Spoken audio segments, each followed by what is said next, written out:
नमस्ते दोस्तों। इतिहास के पन्नों के कई नाम दर्ज हैं, लेकिन कुछ नाम ऐसे होते हैं जो हमारे दिलों में बसते हैं। आज मैं आपको एक ऐसे इंसान की कहानी सुनाने जा रहा हूँ जिनकी सादगी उनकी सबसे बड़ी ताकत है और जिनका ज्ञान पूरी दुनिया के लिए एक मिसाल है।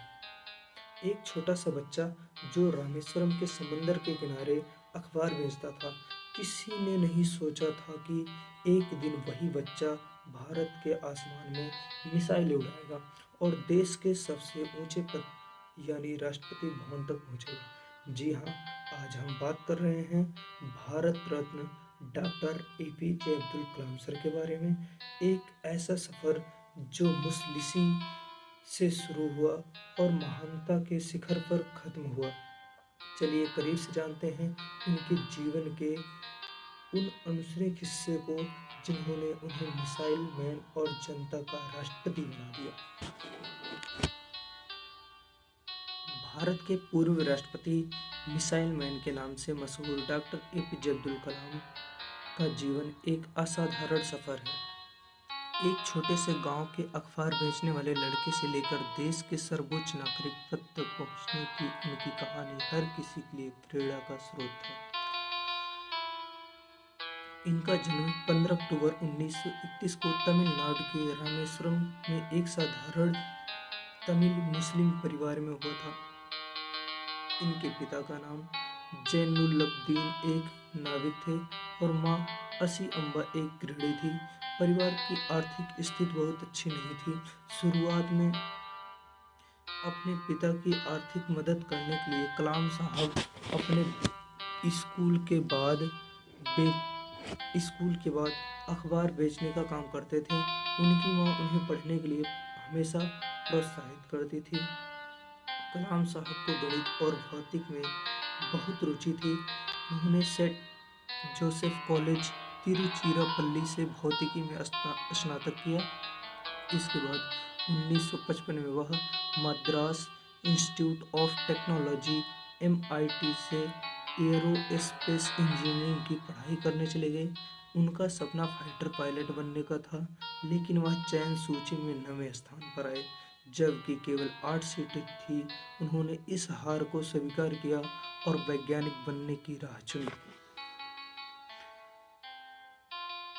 डॉक्टर कलाम सर ने अपने करियर की शुरुआत DRDO से की और बाद में इसरो में महत्वपूर्ण भूमिका निभाई।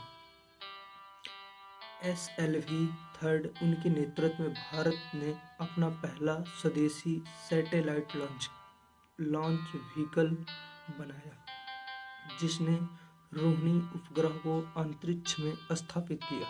मिसाइल कार्यक्रम उन्होंने अग्नि और पृथ्वी जैसी शक्तिशाली मिसाइलों के विकास में मुख्य भूमिका निभाई, जिनके कारण उन्हें मिसाइल मैन ऑफ इंडिया कहा जाने लगा।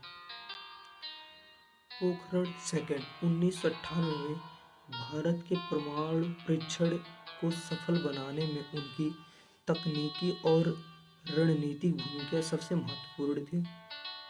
जनता के राष्ट्रपति 2002 से 2007 तक। 2002 में वह भारत के 11वें राष्ट्रपति चुने गए। उन्हें पीपल्स प्रेसिडेंट जनता का राष्ट्रपति कहा जाता था, क्योंकि वह सादगी पसंद थे और बच्चों व युवाओं से मिलना बहुत पसंद करते थे। राष्ट्रपति भवन में रहते हुए भी उन्होंने अपनी सादगी नहीं छोड़ी। वह दुनिया के सबसे प्रभावशाली व्यक्तियों में से एक होने के बावजूद खुद को हमेशा एक शिक्षक ही मानते थे। अंतिम समय और विरासत। Doctor APJ Abdul Kalam sir की मृत्यु 27 जुलाई 2015 को शिलांग में छात्रों को संबोधित करते समय उन्हें दिल का दौरा पड़ा और उन्होंने अंतिम सांस ली। अपनी आखिरी घड़ी में भी वह वही काम कर रहे थे जो उन्हें सबसे प्रिय था, छात्रों को सिखाना। इनको पुरस्कार से सम्मानित किया गया। 1997 में भारत के सर्वोच्च नागरिक सम्मान भारत रत्न से सम्मानित किया गया।